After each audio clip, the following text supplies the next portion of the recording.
Baik, Assalamualaikum warahmatullahi wabarakatuh. Salam damai dan sejahtera untuk kita semua. Om Swastiastu, Namo Buddhaya, salam kebajikan. Di video kali ini saya akan membahas tentang materi hukum berjudul bagaimana mekanisme pengesahan nikah siri melalui isbat nikah. Baik, sebagai pendahuluan kita bahas terlebih dahulu bagaimana syarat-syarat sahnya perkawinan. Baik, syarat sahnya perkawinan tertuang di dalam Undang-Undang Nomor 1 Tahun 1974 tentang perkawinan yang menyebutkan bahwa syarat sahnya perkawinan meliputi yang pertama, perkawinan dilakukan menurut hukum agama dan kepercayaannya masing-masing. Yang kedua, perkawinan tersebut telah dicatatkan. Hal tersebut juga sejalan dengan instruksi Presiden nomor 1 tahun 1991 tentang penyebar luasan kompilasi hukum Islam. Disebutkan bahwa syarat sahnya perkawinan apabila perkawinan tersebut dilakukan sesuai dengan hukum agama Islam.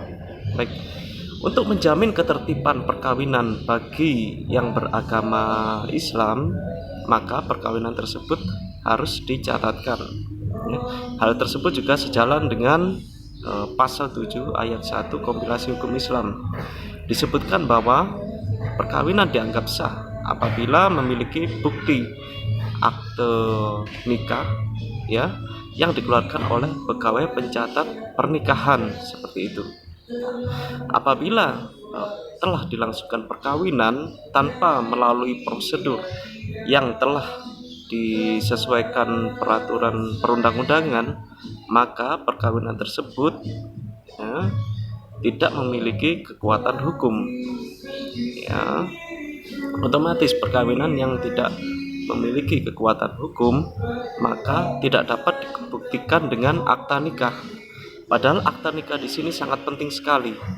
Selain sebagai bukti akte otentik, akta nikah juga berfungsi sebagai jaminan perlindungan hukum untuk suami, istri, anak-anak dalam hal pembagian hak dan kewajiban maupun hal-hal kewarisan, seperti itu.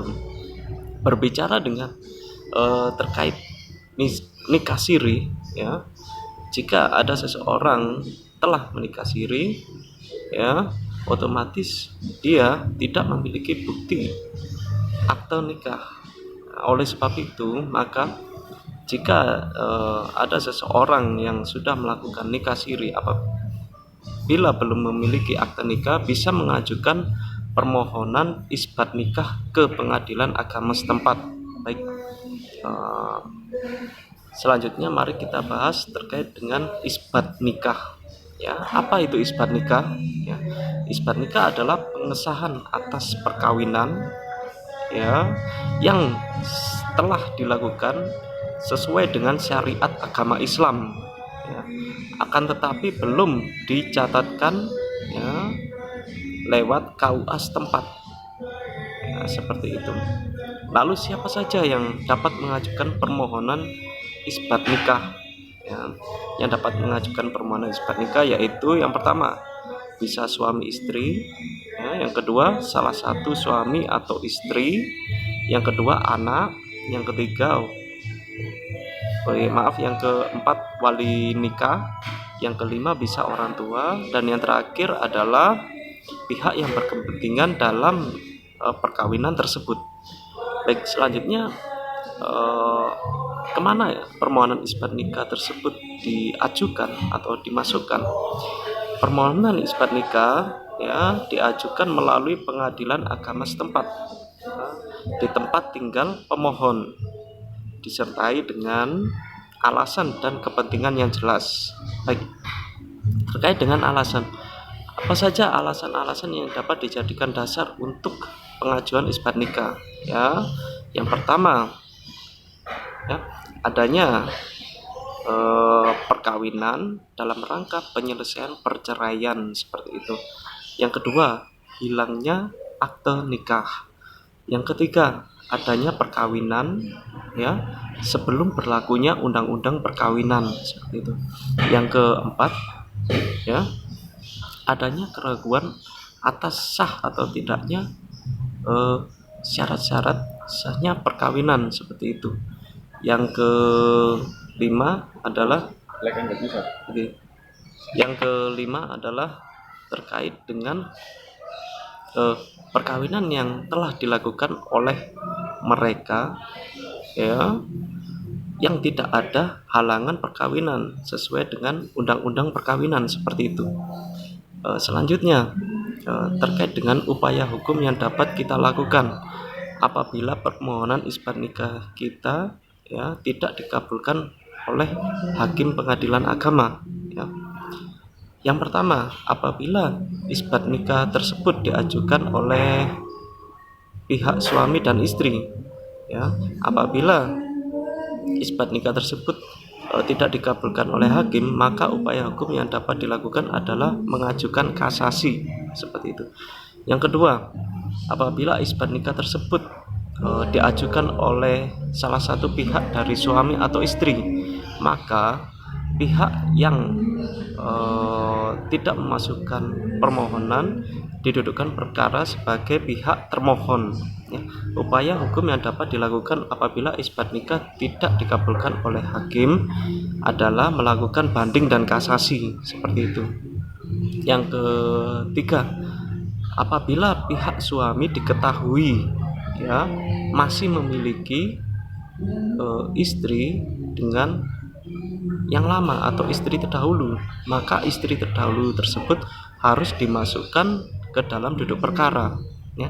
Apabila istri terdahulu tidak dimasukkan ke dalam duduk perkara, maka ya, permohonan tersebut dinyatakan tidak dapat diterima seperti itu.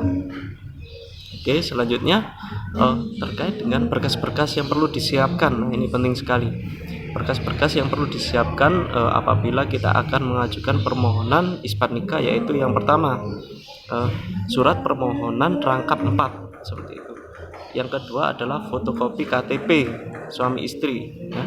Yang ketiga adalah fotokopi KK, ya. Yang keempat, surat keterangan dari kelurahan atau desa yang menerangkan bahwa pihak pemohon telah melangsungkan pernikahan seperti itu. Yang kelima, surat keterangan dari KUA setempat, ya, yang menyatakan bahwa ya, pernikahan pemohon tersebut belum dicatatkan seperti itu. Dan yang keenam adalah membayar panjar biaya perkara, ya.